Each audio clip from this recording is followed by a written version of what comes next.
தமிழர்களின் number 1 choice Tamil matrimony. தமிழக வாக்காளர் பட்டியலில் வெளி மாநிலத்தவர்களின் பெயர்கள் இடம்பெற்றதாக வெளியான தகவல். தமிழக அரசியலில் மிகப்பெரிய பாதிப்பு ஏற்படும் என தலைவர்கள் கருத்து.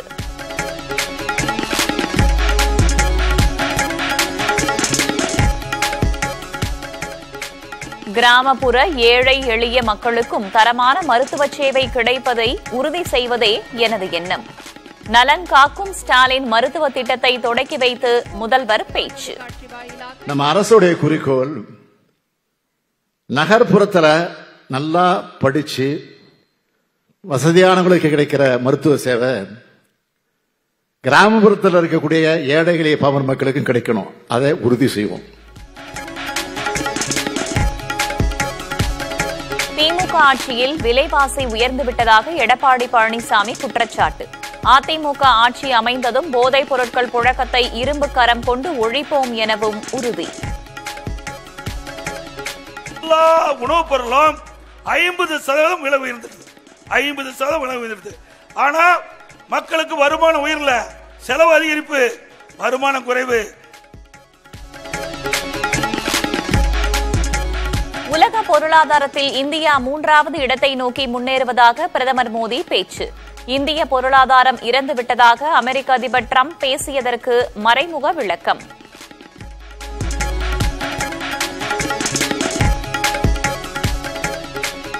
மக்களவைத் தேர்தலில் முறைகேடுகள் நடந்துள்ளதற்கு ஆதாரம் உள்ளதாக ராகுல் காந்தி பேச்சு. முறைகேடு நடந்திருக்காவிட்டால் மோடி பிரதமராக இருக்க முடியாது என்றும் கருத்து.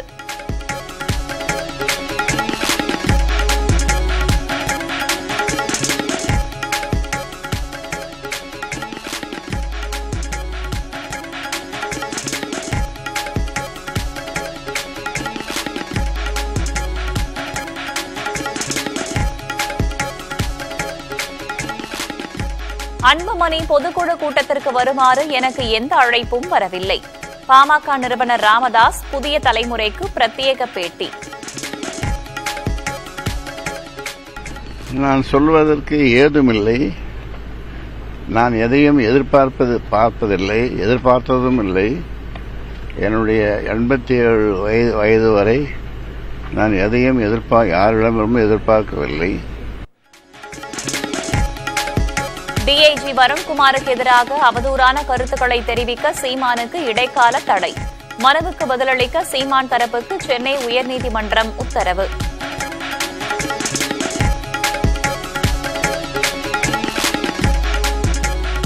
தென் மாவட்டங்களில் உள்ள 4 சுங்கச்சாவடிகளுக்கு செலுத்த வேண்டிய நிலுவைத் தொகை 50% கட்டணத்தை ஆகஸ்ட் 15ஆம் தேதிக்குள் செலுத்துவதாக உயர்நீதிமன்றத்தில் தமிழக அரசு தகவல்.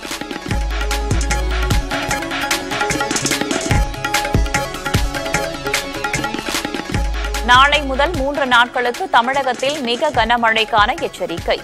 கோவை, நீலகிரி, கடலூர், கள்ளக்குறிச்சி, மயிலாடுதுறையில் நாளை மிக கனமழை பெய்ய வாய்ப்பு. கூலி இசை வெளியீட்டு விழாவில் ரசிகர்கள் காவல்துறையிடையே கடும் வாக்குவாதம். டிக்கெட் இருந்தும் உள்ளே அனுமதிக்க மறுப்பதாக குற்றச்சாட்டு.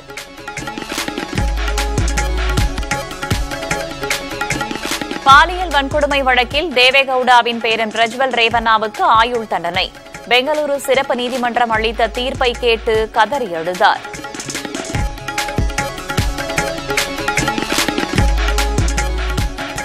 கட்டாய மதமாற்றம் ஆள்கடத்தல் புகாரில் கைதான கேரள கன்னியாஸ்திரிகள் 2 பேருக்கு நிபந்தனை ஜாமீன். சத்தீஸ்கர் சிறப்பு நீதிமன்றம் உத்தரவு.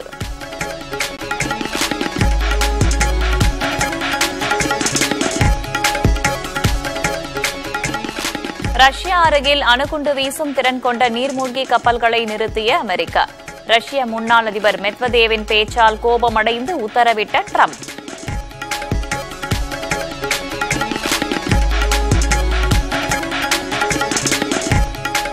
சீனாவில் நடக்கவிருக்கும் இயந்திர மனிதர்களுக்கான சர்வதேச விளையாட்டுப் போட்டிகள் 15ஆம் தேதி நடக்கும் போட்டிக்காக ரோபோ அணிகள் தீவிர பயிற்சி.